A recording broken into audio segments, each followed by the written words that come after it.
For the next hour, you'll be leaving the Show Me state and entering the Show Me the Money state. So stop what you're doing, grab a pen, and get ready to learn. Randy and Jake Floyd of Floyd Financial Group will be your guides for straight talk and honest answers about living the life you deserve in retirement. So prepare to be empowered. Now, here are your Show Me the Money hosts, Randy Floyd, Jake Floyd, and Jeff Shade. Good morning. Thank you so much. Welcome to Show Me the Money with Randy and Jake Floyd, the radio show that gives you the straight talk and honest answers you need to help reach your wealth management and retirement goals through smart investing and careful planning. My name's Jeff Shade, and I'm just here to ask the questions. But the words of wisdom and solid advice, well, they come from Randy Floyd and Jake Floyd of Floyd Financial Group. Randy, you're back with us this week. How you doing this Saturday morning? I'm doing very well. How about you, Jeff? I'm doing great, thank you. Hey, Jake, how's the Saturday morning treating you? I'm doing great, Jeff. Thanks for asking. You're certainly welcome. I hope everybody else is having a great Saturday morning here, late September. Before you know it, the frost is going to be on the pumpkins, probably already been on the pumpkin a little bit. Leaves are turning, and all is well with the world, I say facetiously. We're going to break it down on today's show, though, for you. Okay, guys, a lot to talk about on today's show, so let's get started. Probably the number one thing that people are concerned about here, and I say this facetiously, Travis Kelce. What's going on with Travis Kelce? We have a lot of Chiefs fans out here, but Travis has just not gotten off to the start that we had hoped that he would. Yeah, well, you know, September for the stock market is triple witching, and so I think that's kind of has fallen on Travis as well. He's got his TV career, his football career, and his Taylor Swift career. And listen, I love Travis Kelce. I think he's a great tight end. He's doing a good job, but people are beating up on him a lot just because he's off to a little bit of a slow start. And let's be honest though, let's face it too. He has been the recipe for the success of the Chiefs for a long time. And so everybody now has focused on him. So he's covered, they're on him like flies on doo-doo. Yeah. It's really crazy. And so he really can't get the ball like he was. But hey, I think he'll be out of his slump, and they're calling for him to retire and all this sort of thing. But hey, Travis is still going to help us out. We got a brand new offense over there that's, Steele. And of course we got Worthy over there, the fastest man in football. So I think it's going to be a great year for the Chiefs overall. Are they really calling for him to retire? That's the rumor. That's insane. That seems crazy. I mean, I can understand them thinking that he's distracted. They're trying to find some reason. But, all professional athletes, at least to my knowledge and my experience and observation, have ups and downs. Maybe he's just in a little bit of a slump. Give him a chance. That blue Band-Aid on his arm bothers me as much as anybody. But at the same time, it may be a little premature to call for retirement. Okay, so Travis Kelce, we've covered that. Let's talk a little bit about consumer confidence. I know that a lot has happened here recently with Fed rate cuts that we'll talk about later on in the program. Of course, the election is inching closer, some 40 days away. What about consumer confidence? Where do we stand on that? Yeah, Jeff, so the consumer confidence reading, which is basically a measurement of how good everybody feels about the economy, last week it went down for the most in a single week in 3 years as the labor market is starting to weaken. Again, we're going to get into the Fed policy later in the show here, so I don't want to branch off too far on that now. We'll talk about it later. But as far as consumer confidence, people are sensing that the labor market may have some trouble, that earnings of companies may start to have some trouble, and the overall confidence in people's ability to make their rent payments and make their 32% interest credit card payments, all that is starting to be called into question. Now, it is somewhat regular to have this happen into an election season, and so people are starting to panic a little bit about who the next president might be, one direction or another. And so I don't know that it's cause for us to panic, but it does show at least that people are paying attention, because with all the things you see in the news these days, you do have to wonder if people are paying attention.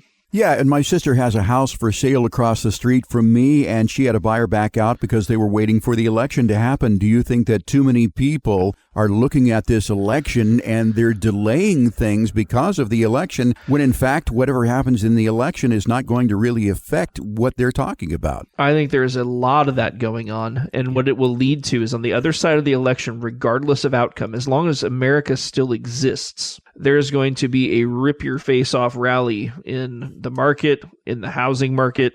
It's going to get interesting because these people have been waiting and waiting and waiting and waiting. And again, as we'll talk about later, as interest rates come down, a lot of this money, this dusty money that's been sitting on the sidelines for a long time now, 3 years, 5 years, some cases 15 years, some of this money's just been sitting there. And so as this money starts to come out, it's going to create a panic buy situation at some point. We'll just have to see exactly when that is, because that's going to hinge very much on the election and who wins and how long it takes to certify it and all that kind of thing. But once that's put to bed, this market is going to breathe a sigh of relief, and it's going to be to the upside. Yeah, I think there's one other thing we should talk about here, Jake, too, is in business people and corporations are always looking down the road and saying, okay, what new regulation is going to be enforced? What's going to be introduced? What are the uncertainties looking forward? And for most people, they don't look at it the same way that business does. But they're in the same boat because everybody's life is a business, right? Mm-hmm. So right now, with all the uncertainty that we have in the election, all of a sudden, people are now in the shoes of the independent business owner and many times looking at what's going to happen next? Right. Where do we go? What's happening? But now it's come home to roost right at home, not just for the small business owner that's always trying to figure this stuff out every day. Well, talking about the election, I was remarking before we went on the air that I have not heard pretty much word one from President Biden since Kamala Harris took over as the Democratic candidate. And there's President who? Yeah, what? There's been some speculation. Where is he? What's he doing? I mean, do you think he's still around? Well, I saw him on TV, or what appeared to be him on TV, and we'll leave it at that, talking at the United Nations. And I think it's interesting to me that so many Americans are just fine with the idea that they kind of ripped him out of the running there, and he didn't get any say over it. I mean, within less than 24 hours before they supplanted him, he was saying, "I'm not going to come out for any reason." Right? Yeah, right. So it does get the wheels turning a little bit as to what was said to him, done to him. I don't know. I wasn't there. But even though he has been incompetent for quite a while, for the most part, a lot of people don't seem to care, and they have only words of admiration after they did the sweeping. And to Jeff's point, he spent like 4 straight weeks on the beach in Delaware. He's given a speech or two here and there, but he did put that Trump hat on. I don't know if you saw that video. That was interesting. He's at this little, what appeared to be maybe a school or something, and somebody asks him for an autograph and hands him a hat, and the guy next to him is wearing a Trump hat. And so he says, "You want me to sign that one?" He's like, "No, I don't want you to sign this one." And so he takes it off, and everybody starts yelling at him, say, "Put it on, put the hat on." And so Biden puts the hat on, puts a Trump hat on, and everybody cheers. I don't know. I'm just hopeful we'll get 6 months from now and this will all kind of seem like a bad dream. Yeah, well, conspiracy theorists are saying, he's a hologram, it's not real, or he's wearing, this is a number of different people who are just simply wearing Biden masks. But anyway, let's continue here talking about current events. I understand that Congress and the Biden administration is now cracking down on weight loss drugs and the prices of those things. Yeah, so last week, Novo Nordisk, who makes Ozempic, they had to give an accounting and kind of explain themselves before Congress for the fact that their weight loss drug costs $1,100 a month or whatever the number is exactly. I've kind of been expecting this for a little while, where the prices are high, the margins are huge. You're either going to get government regulation or you're going to get competition, or you're going to get both. And I think they're about to get both. And so I think we're going to see the price of these drugs come down dramatically. Hopefully, they did all the testing right and everything is good and safe, because I think that it's going to be Katie bar the door if we get this stuff down to $100 a month or something. Yeah, well, I worry about the long-term effectiveness of the weight loss if somebody takes a weight loss drug, because I would think that you got to continue to take the weight loss drug in order to keep the weight down, because it suppresses appetite. And the moment you get off the weight loss drug and that appetite suppressant goes away, then you're going to go back to your habits. I don't know. I'm an old-fashioned guy in that I'm just, watching what I eat, getting as much exercise as possible. I think it is a lifestyle change that you need and not necessarily a diet. Yeah, I mean, dependence on drugs sounds like big pharma to me. Anybody who can look at all these companies and go, "Oh yeah, these guys have our best interest at heart," clearly hasn't read the lawsuits over the years that, lawsuits are a line item on their expense sheet, right? I mean, I don't want to get too far down that road, but I do think that it's very likely that prices are going to come down here, and it's going to make it more affordable for a lot of people. And if you have diabetes and you have all these things, personally, I'm not a doctor. Obviously, I don't see anything wrong with that. I'm just saying, I do think there's people taking this drug to lose 5 or 10 pounds. And I think that's where it's kind of maybe a little bit more of a gray area. And I want to wrap up this segment by talking about a piece of Americana. When I think of America, I think of, apple pie, Chevrolet, and John Deere, out there with the green on the lawn and so forth. I understand that there are some really egregious tariffs that have been put on John Deere products, or maybe are they thinking about doing it? What is it with John Deere these days? So what happened is Trump was at a press conference and was talking about John Deere, and he had John Deere tractors behind him in the image, and he was just saying that John Deere is considering moving their manufacturing to Mexico. And he said, if you do that, or if any company does that, I will put a 200% tariff on all the goods you bring into this country. Wow. And he said, I'm a huge John Deere supporter. It's one of the great American brands. And I'm a big customer of John Deere, and I buy a lot of John Deere products. And this is Trump talking. And he said, but if you do that, I will put a 200% tariff on everything you bring into this country. Well, and there's been a lot of economists that have come out, saying, well, that would be do this and do that. So there was a long-term investor, John Paulson, who was on an interview last week. He was talking about a lot of Trump's policies, and he said, economists love to work in this vacuum that they think where there is this thing called free trade. Now, it would be nice to think that there could be such a thing as free trade, but every country has their own axe to grind. They all have to make a living. So the long and the short of it is, he said he will use it as a strategic tool. So the tariff things should not be scaring people off. I mean, Canada has a 300% tariff on any dairy product that we ship from the U.S. into Canada right now. It's there to help them protect their market, protect their jobs and their people. And I'm telling you that the tariffs, if you look back over our shoulder, Trump had China on the ropes with the tariff situation he had put on them, and it was just beginning to really work out. And just the threat of the tariffs looking forward the next 4 years has to have China totally shaking in their boots. I mean, last week, China instituted a whole bunch of policy, easy money policy, trying to stimulate their economy, which is more or less in free fall at this point. The idea that more tariffs coming to China has to have President Xi and everybody going, wow, what are we going to do about this? And frankly, may result in some compliance on issues that we may not have seen them very compliant on in the past. The other thing I would throw out there is last year, we had a $1.2 trillion trade deficit with the rest of the world, meaning that we buy $1.2 trillion more than we export, and it's simply because we buy all this cheap stuff coming in, which takes manufacturing jobs and jobs away from the U.S. and ships them out.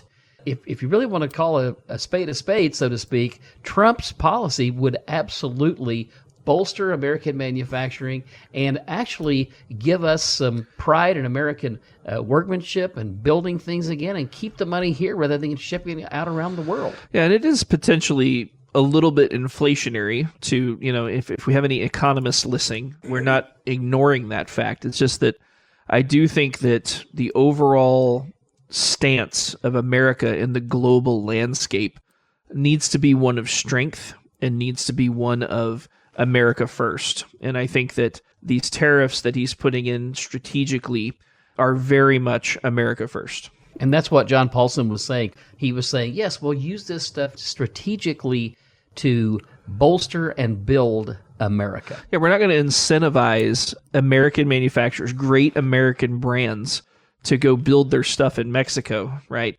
Which by not putting things in place, you are incentivizing them, right? Because it's cheaper there. It being cheaper there does not mean higher quality. And honestly, even providing those jobs to Mexico and paying less wages and that kind of thing isn't really that good for them either. It's putting them in a situation where they're always, like China and other places, they're the discount labor source.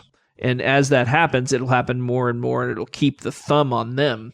So I really think pretty much for almost everybody involved, I think it will be a good thing. And honestly, like his stance on warfare and things like that, where he says, hey, don't mess with me, I have a big stick, right? That keeps people from doing stupid things around the world. And the same way it does there, it will do the same thing in business with tariffs. We're talking with Randy and Jake Floyd of Floyd Financial Group. We've talked about current events, and we're glad you could join us for this weekend show, the last Saturday of September. If you are listening to the program today, you've got questions about your retirement plan, basically anything that has to do with your retirement, you'd like to get in and sit down with Randy and Jake at Floyd Financial Group. We're offering you the opportunity to do just that. No cost, no obligation whatsoever. Take advantage of this opportunity for this casual conversation by calling 417-889-7233. You can make the call this weekend. Leave your name, telephone number. Ashley will call you back during the week and set up that appointment for you. Again, it's just a casual conversation. It's a no-tie zone. Ask the questions that you need the answers to put you on a path towards a confident retirement. 417-889-7233. You could also find out more about us and request your plan online at FloydFinancialGroup.com. Time for a break. Randy and Jake, when we come back, we'll talk about these Fed rate cuts and what it means to our listeners when our program continues here on 104.1 FM KSGF, where Springfield comes to talk. Ready for another helping of some more real money talk? Thought so. Now, here's another serving of Show Me the Money with your hosts, Randy and Jake Floyd, with Jeff Shade. Welcome back, everybody. This is Randy and Jake. You're listening to Show Me the Money, and in this segment, we're going to be talking about the Fed funds rate change and really what that means to lots of different segments of our marketplace here in America. And it's been a little over a week since we had the Fed rate cut. We dropped it there by 50 basis points, a half a percentage point. And I think a lot of people expected things to change overnight. Has not been the case. So what has happened? What are the changes that we've seen? And what can we expect here in the near future? Yeah, so I think, the 50 basis point cut, there was a lot of division as to whether it was going to be 25 basis points, a 0.25%, or that full 0.5%. And of course, the stock market tries to price all this stuff in ahead of time, Jeff. And so the market had probably pretty much priced in, we know it priced in the quarter. And then there were quite a few people that probably out there, and when I say quite a few people, the large money managers and the people that kind of shaped this had already kind of thought, we think it's going to be 50 bips. And so we saw the market kind of ratchet down, then ratchet up, and it's up a little bit since last week on Wednesday, a week ago, or actually about, I guess, a week and a half ago now. So the long and the short of it is we think that the market is just kind of digesting this a little bit here right now, and that markets are probably going to go higher. And there's several reasons for that. Number one, as we look at what people have been able to get at the banks with CDs and money market accounts, they've been able to get, the 5 and 5.25%, maybe even 5.5% on money markets. And there was some reports on limited basis for smaller amounts of assets of people even getting 6% in some cases at some of these banks that were really aggressive. Credit card companies, like Discover and some of those people were paying high interest rates on money market accounts. But what happens here, or what's happening here, is the Federal Reserve has now said, okay, it's time for us to go the other direction. Because if you remember, all we had was an up pattern since March of 2022. Then it leveled out probably the last, I don't know, what's it been, a year, I guess, Jake, since really Jerome Powell had made any moves. And now he's signaling that, hey, we're going to come in for the soft landing. We're taking this down 50 bips. And he's even saying we may take it down again in November is kind of what he's prognosticated that he will do. And so with that being the case, we're going to start to see banks are going to pull their horns back on what they're willing to pay. Because, when the banks go to borrow money so that they can loan it to you and I, Jeff, they have two sources. One is the Federal Reserve to borrow it there, or the other is to borrow it from you and I in the form of a CD or a money market account. Banks are going to be quick to go down because they can't get stuck paying you and I more interest than they can go borrow it from the Fed. So if they can get it from the Fed, they want to do that rather than, tying money up where they know they're going to have to pay us interest for a year or two or three. They're just not going to do that. I think a lot of people that are listening here, we like to try to make this show where it's something that you can use in your life. Regardless of whether you ever come see us, I want to try to give some tips. So here's a tip. If you are sitting on a lot of money that's in CDs or in money market accounts, it is not necessarily time to exit those right now, but it is time to have a plan looking forward as to how you are going to still make interest when interest rates come back down to 3 or 2 or maybe even 0. For a lot of people listening to this show, they remember what it was like 2.5 years ago when the interest rates at the bank were basically 0.25% on CDs and basically nothing on savings. it is possible we could go back to that world, but it's very probable that we will go back under 3%. And so if you've been one of these people that's been the beneficiary of making 5.25%, 5.5% on CDs, you need to make sure you have a plan for when they come back and say, hey, we're going to renew this at 3 or 2.5, that you know what you're going to do with that money so you can continue in the lifestyle you become accustomed to. Randy and Jake, I had heard on one of these financial podcasts a gentleman named Dan Ivikson, I think he is the PIMCO Chief Investment Officer, who says that if you have a 3 to 5 year time horizon, this is really just noise. What do you think about that stance? I think that's spoken like somebody that's not retired. But I would say that he's not inherently wrong. I do think things will be higher 3 to 5 years from now, both prices of bonds and prices of stocks and other assets. But if you're in retirement and you're withdrawing toward the limit of what you can withdraw off your portfolio, you still have to have an eye toward big drawdowns. You have to make sure that you're not allowing your portfolio to take a 20 or 25% hit. And so you need to have plans in place on how you're going to account for years like 2022, where the stock market was down 20, bond market was down 20, and there was really nowhere to hide. Those advocating bonds right now, I think bonds are okay here for a little bit, but fairly soon they're going to be in the same boat that they were in for all of the 20 teens, which is where it's not paying a lot of interest and you're kind of standing on the train tracks. If interest rates go up, you might get hurt. So guys at PIMCO, you can expect guys at PIMCO to talk their book, which is bonds and investments, right? So it serves him to say, stay invested, because if you get uninvested, he loses money, right? So you always have to consider the source and what does that person have to gain from telling you things, right? But I think specifically that advice, he's not wrong, but I think he has ulterior motives. We're talking with Randy and Jake Floyd Financial Group, talking about the recent rate cuts. Another financial advisor that I talked to, Randy and Jake, said, well, this has already been priced into the market. He thinks that the market will not be affected this much by these rate cuts, and I know that we have more rate cuts coming this year. Do you think he is right, or is the market really going to be affected later on by more rate cuts? I think that to a certain extent that's true. One of the things that we saw when Jerome was giving his speech was he said, hey, we're going to cut 50 bips, but we're going to cut another 50 bips before the end of the year, most likely in the form of 25 and 25 in November, December. So the forward-looking statements are not priced in. The 50 basis points was roughly priced in, but it was really his forward-looking statement say, hey, we're going to continue cutting. And so I think maybe to 4% or so is priced in. But as we get closer to 3%, there's more upside in the housing market. There's more upside in the stock market. And certainly if we end up below 3, nothing below 3 is priced in.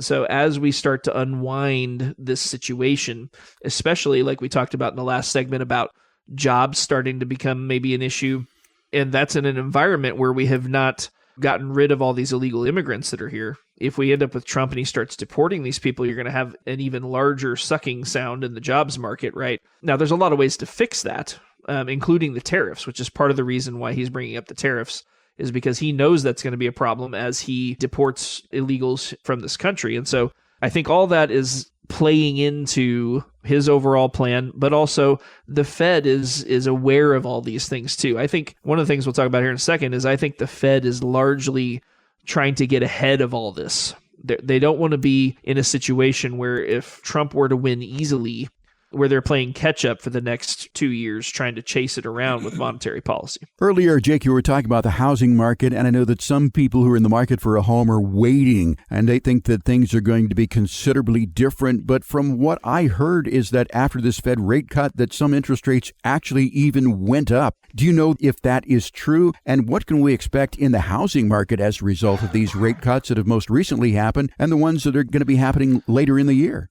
So rates going up a little bit is absolutely true, and that's because rates had gone down for no reason ahead of it in anticipation of those cuts.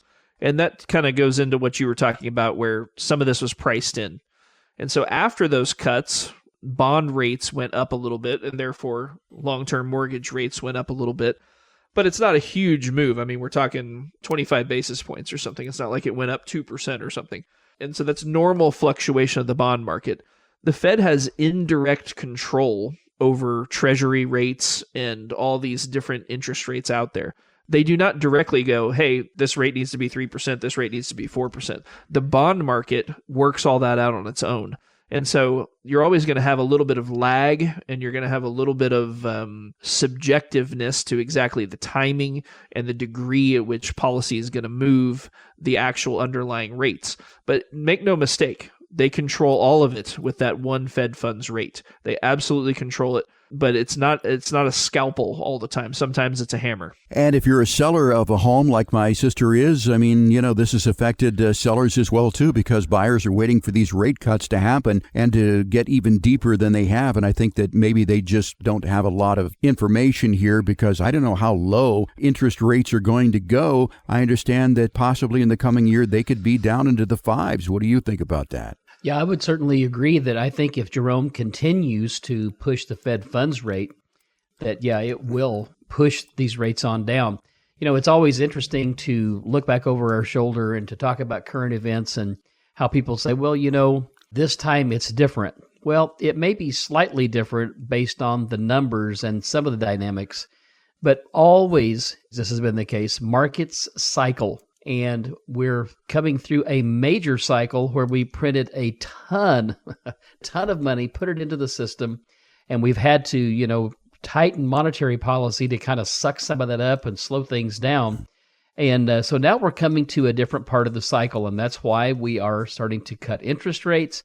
They still want to remain what we would call somewhat restrictive, meaning people need to think twice before they borrow, businesses and buying homes and that sort of thing. But they're going to push it down, and as they do, mortgage rates are going to come down, and it should really perk up the housing market.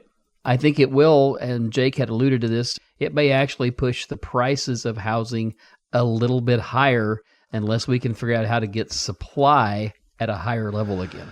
Another tip here is if you are looking at buying a house or property and you're looking to finance that, make sure that you're looking in your contracts and make sure there's no prepayment penalties, because the chances of you wanting to refinance a year from now are very high. It's not necessarily wrong to go ahead and buy now and pay a little bit of interest, pay an extra origination fee, but you want to make sure that you don't have prepayment penalties where you're not going to be stuck at 7% when there's 3% mortgages available at some point.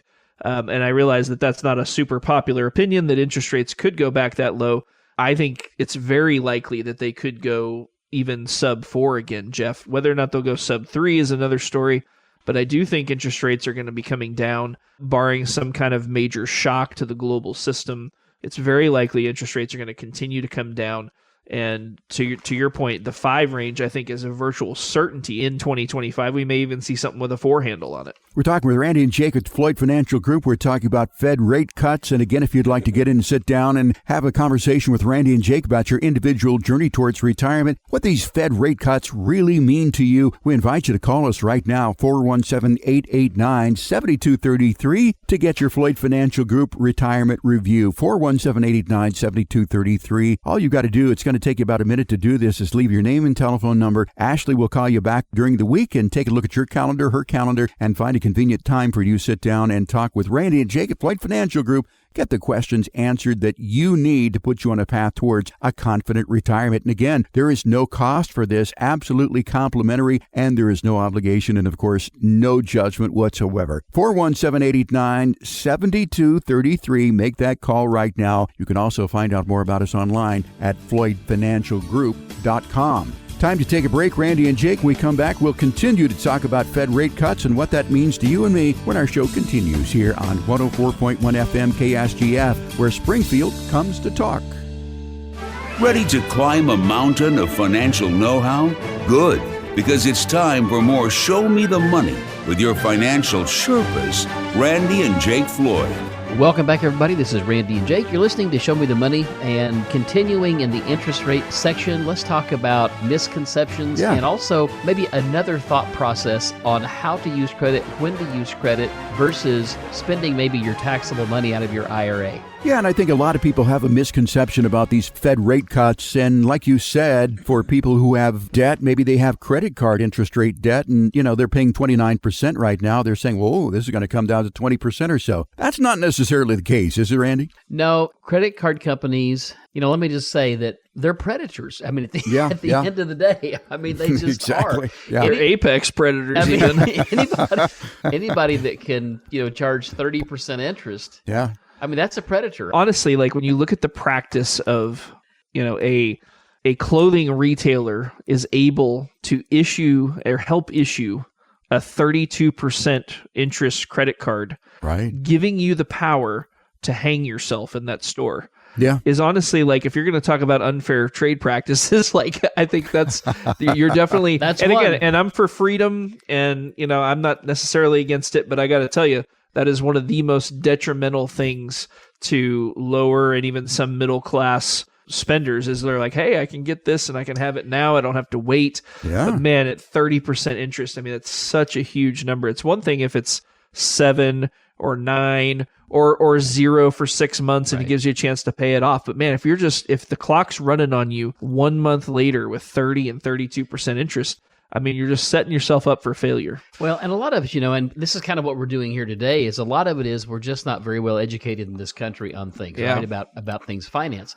And I've told this story before on here, but I'll kind of throw it out there again. When I was a young man, I was working with my dad. We had the orchard, and he sent me down to buy a pickup, and he said, why don't you go down and buy, if you think this is the one you want, because I looked at one, and I went down to a town called Wapato in Washington.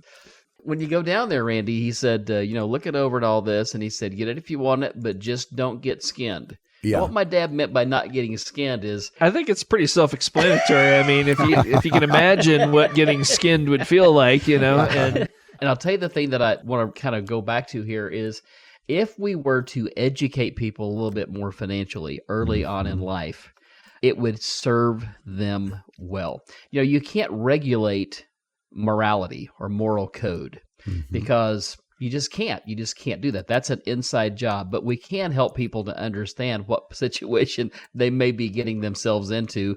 Some people call that buyer beware. Well, I think a lot of people have been at department stores. I don't go as much, but yeah, when you're checking out, they always say, if you open our department store cards right now, you can save 15% on that. Would you like to apply right now? Of course, I always say no. And it's interesting, my wife occasionally will shop at one of the high-end retailers online, and she told me yesterday that she tried to buy something from this retailer and they wouldn't take her debit card for it. They say the only way that you can buy this over the phone now is to use their department store's credit card. So that is interesting. Wow. That does explain a lot. So let me say this, my wife has just come through an incredible weight loss journey. She won't mind me sharing that with you. And she's been buying some new clothes and things, right? So I've even been with her a few times. Yeah. And you're right about, we went to several stores that we went to, and they always offer 15 to 20% off. Yeah. If you'll sign up for a credit card. And the way they do it today, they put your social security number and your name on something and have you sign off on it. And then they just, in about 4 seconds, they have you approved. So what we do in that case, and I want to just make this clear for people, nothing wrong with doing that, but what we do, as soon as we buy it, Lisa takes her debit card and pays it off. Yeah, she's learned how to beat the system, but a lot of people will fall for that. And again, I am amazed, just like you are, at how kind of gullible that people are. The more credit cards, the better. And this I've got to have it now mentality. So credit cards, let's just recap here, not necessarily going to come down because, as you said, they are the apex predator out there in the financial world. Car loans, do we expect those loan interest rates to come down anytime soon? Well, so Jeff, if you look around out there, I mean, you can get car loans now at 0.9, 1.9, especially if you'll go shorter term, 36 months. Yeah. You can really get good deals on that. Because here's the issue. Car manufacturers, no matter who they are, every year they have a certain amount of cars they need to move. They got to get that metal out of there so that they can do what? Build more metal next year, right? And put it together so they can resell that stuff. So many times we have people call up and say, hey, I'm thinking of buying a new car. I want to take $60,000 out of my IRA.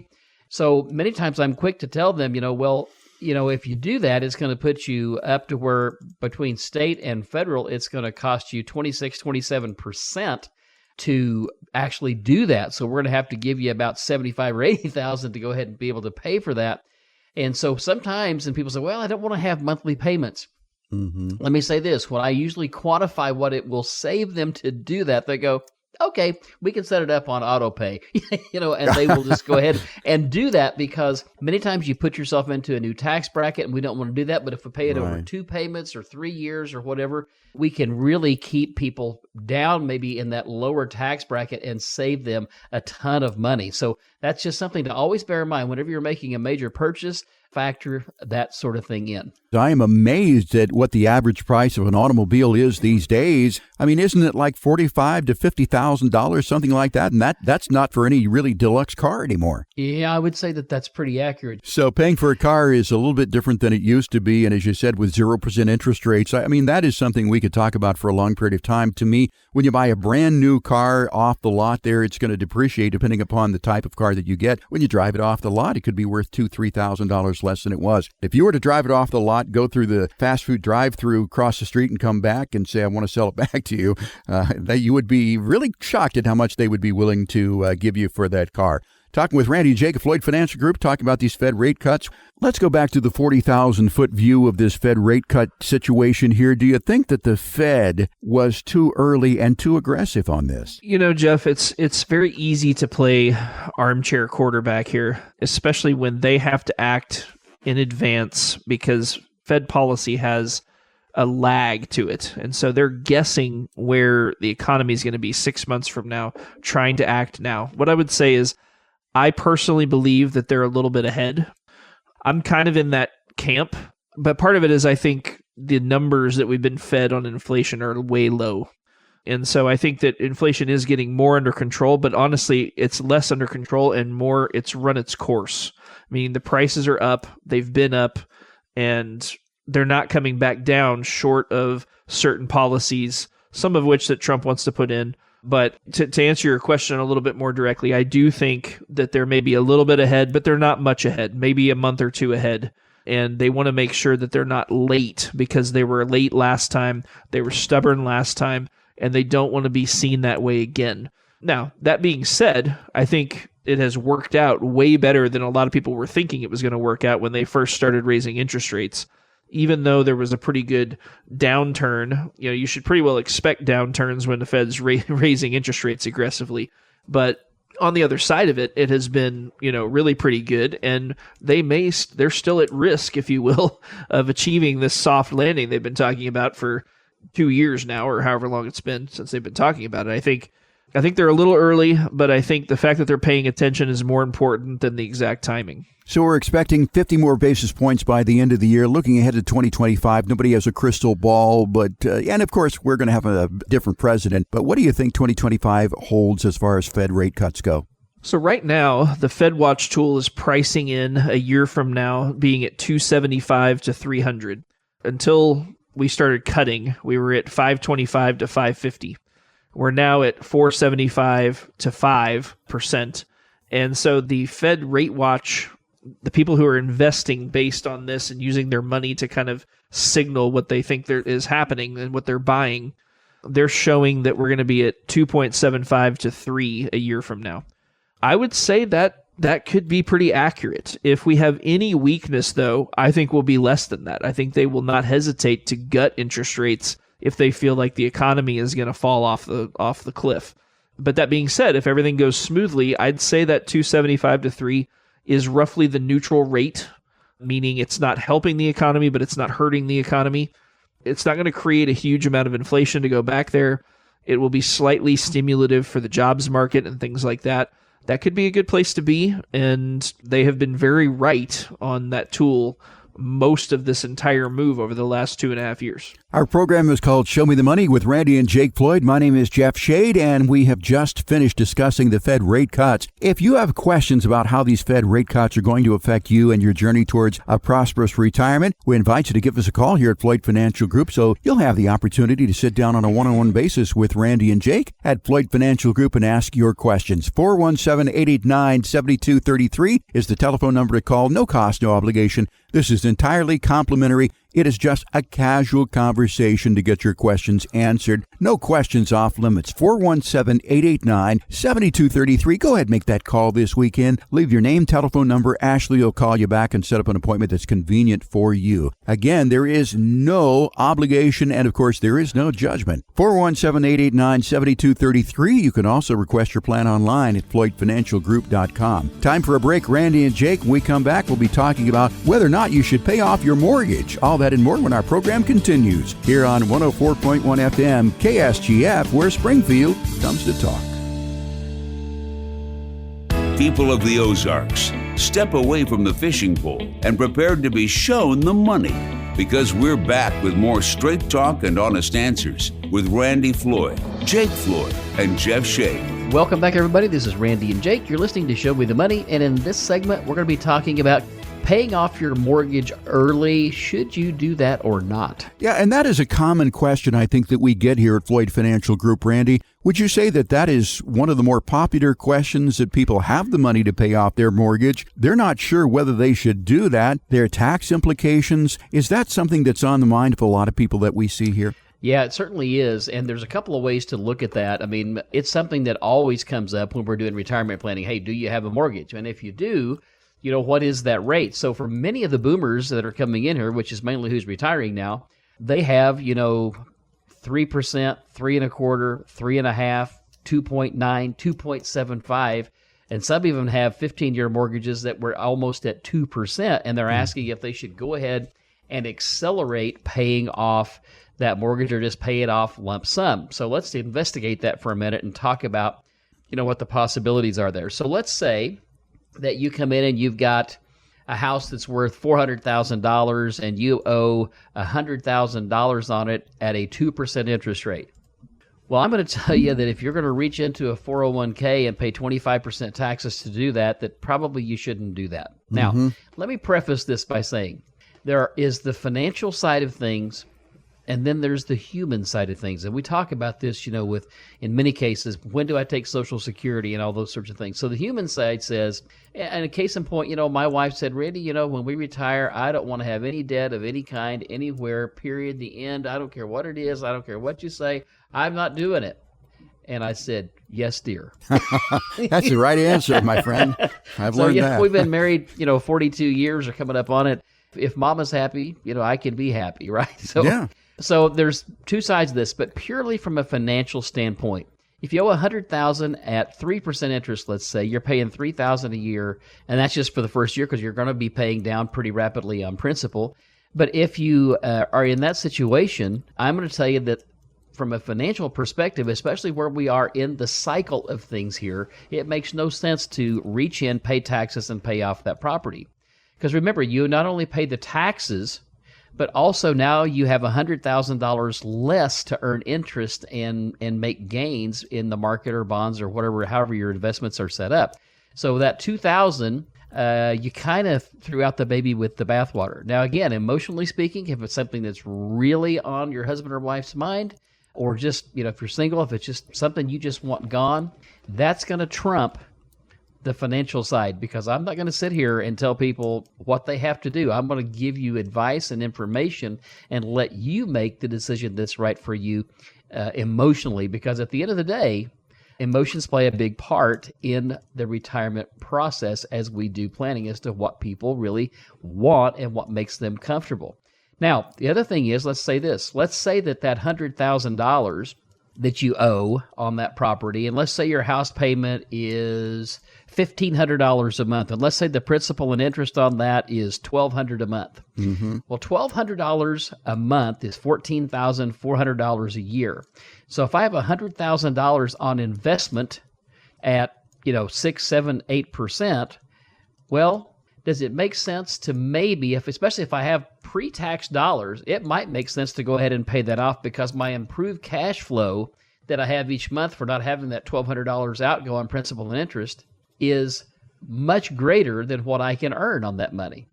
But again, if I have to pay taxes, that's going to change things. But if I have money that's been in CDs or money maybe that's tax current, in other words, it's not a tax deferred account like a 401k or an IRA, it could make sense to go ahead and pay that off and improve your cash flow, especially if your cash flow month to month is going to be tight already. So now I know I've danced around this issue, Jeff. I mean, I've been on three sides of it, right? Yep.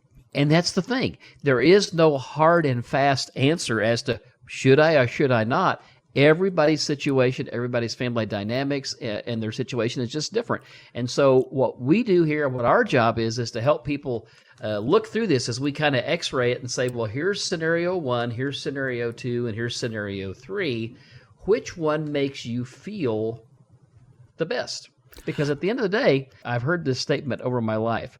A person convinced against their will is of the same opinion still. Yeah. So it's not my job to convince you against your will to do something, just to show you your options. Well, I want to break this down into two arguments. We have talked about when it's better off to pay off your mortgage early, if you want to save on interest, if you want to free up cash, if the interest rate of your mortgage is high, if you put a premium on peace of mind, that's the emotional part of it, and if you're debt adverse like Lisa Floyd is. But what about tax benefits? Do you really get that much of a tax benefit with the standard deduction the way it is now if you have a mortgage? So let's talk about that. That's a good question and a good point you bring up. So if I got a 3% mortgage on even a $250,000 house, it's $7,500 a year. Well, the standard marital deduction is $30,000 for people around retirement age right now. So no, I don't really get any benefit from that. Now, if you tithe and give to the church and to charity and you have all that, it could be that you could get some benefit from it. But even at 7% mortgages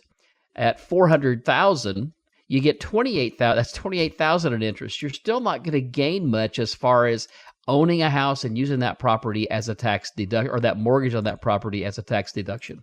Okay, so that is another reason why you may want to pay off your house early. Let's talk about some of the reasons that you would not want to pay off your mortgage if you haven't saved enough for retirement. You put a premium on investing. Would you rather have money to invest or to put that money, towards paying off your mortgage? Right. And again, I think that comes down to two things, Jeff. How much do we owe on the house? Again, if it's a relatively low amount and the cash flow payment monthly is high, it probably will make more sense to pay off. Now, obviously, if your interest rate is 7, if you just bought a house now and next year we can get them refinanced at 5, then we're going to want to refinance. I don't know about paying off, but we're going to want to refinance.